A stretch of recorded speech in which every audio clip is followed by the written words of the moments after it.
East Bharat, जो अपनी प्राकृतिक सुंदरता और पर्यटन के लिए जाना जाता है, हर साल मानसून में बाढ़ और भूस्खलन की त्रासदी से जूझता है।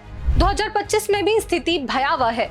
असम में 19 जिलों में 3.64 लाख लोग प्रभावित हैं।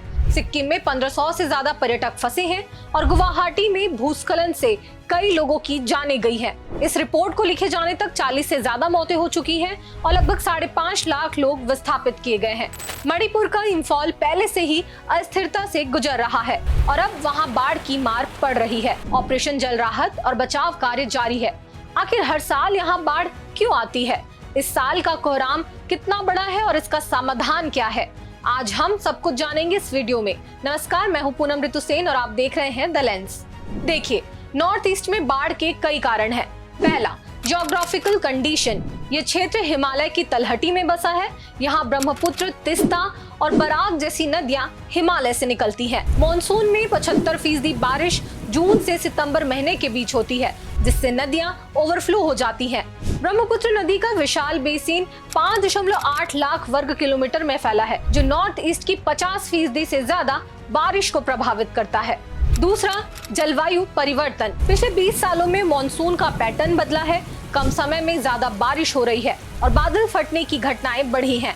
सिक्किम में तिस्ता नदी का जलस्तर अचानक बढ़ना इसका उदाहरण है। तीसरा, मानवीय गतिविधियां। जंगलों की कटाई ने मिट्टी के कटाव को बढ़ाया है। मेघालय और अरुणाचल में पहाड़ों पर अनियोजित निर्माण और खनन से भूस्खलन का खतरा बढ़ गया है। गुवाहाटी जैसे शहरों में खराब ड्रेनेज सिस्टम और नदियों पर अतिक्रमण ने जल भराव को बदतर बनाया है। चौथा, गाद और नदियों की कम क्षमता। हिमालय से हर साल 1.5 बिलियन टन गाद नदियों में आती है, जिससे उनकी गहराई कम हो जाती है।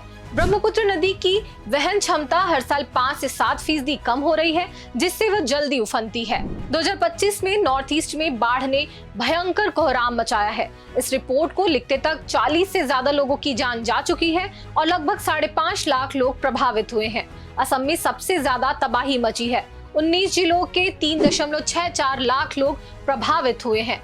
ब्रह्मपुत्र समेत 10 नदियां खतरे के निशान से ऊपर बह रही हैं। गुवाहाटी के बोंडा इलाके में भूस्खलन से कई लोगों की जानें गई हैं, जिसमें 3 बच्चे भी शामिल हैं। सिलचर में 1 जून को 415.8 मिलीमीटर बारिश हुई, जो 132 साल का रिकॉर्ड तोड़ते हुए 1893 के 290.3 मिलीमीटर को पीछे छोड़ गया। असम के हालात इतने खराब हैं कि सिलचर के एक अस्पताल से मरीजों को निकाला गया, क्योंकि बाढ़ का पानी अस्पताल के अंदर घुस गया था। 60,000 से ज्यादा लोग विस्थापित किए गए हैं। मणिपुर की राजधानी इंफॉल पहले से ही जातीय अस्थिरता से जूझ रही है।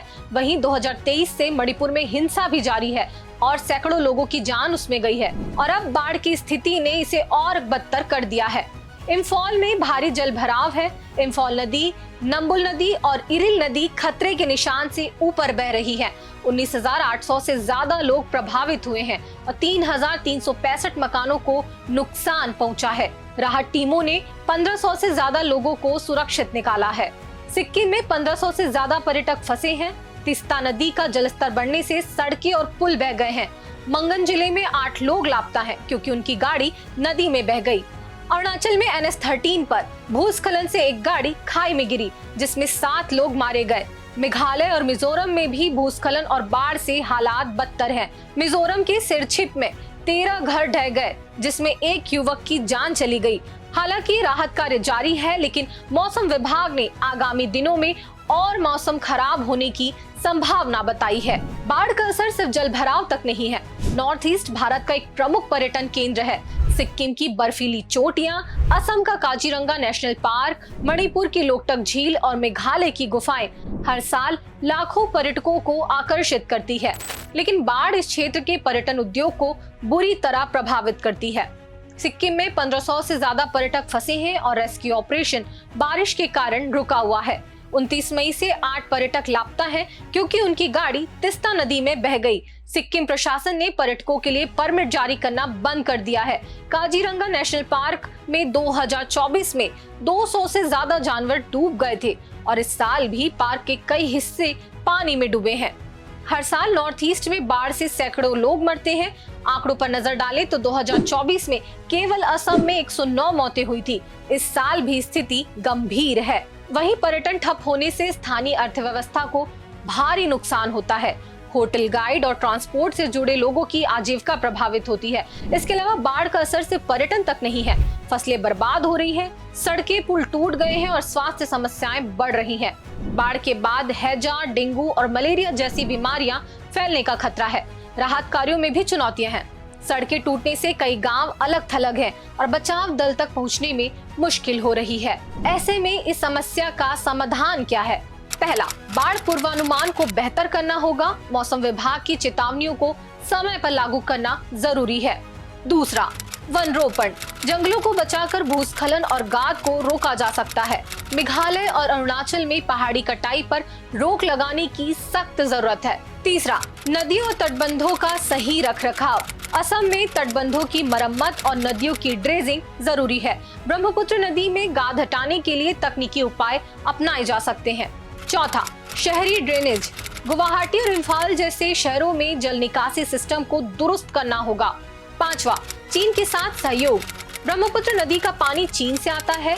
जल विज्ञान डेटा साझा करने से बाढ़ की सटीक भविष्यवाणी हो सकती है।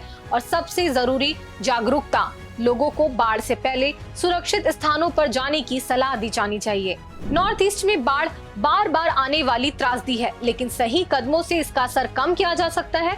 कमेंट में अपनी राय बताएं। ऐसे ही वीडियो के लिए चैनल को सब्सक्राइब करें, लाइक करें और बेल आइकन दबाएं। किसी नए विषय के साथ हम मिलते हैं अगले वीडियो में। नमस्कार।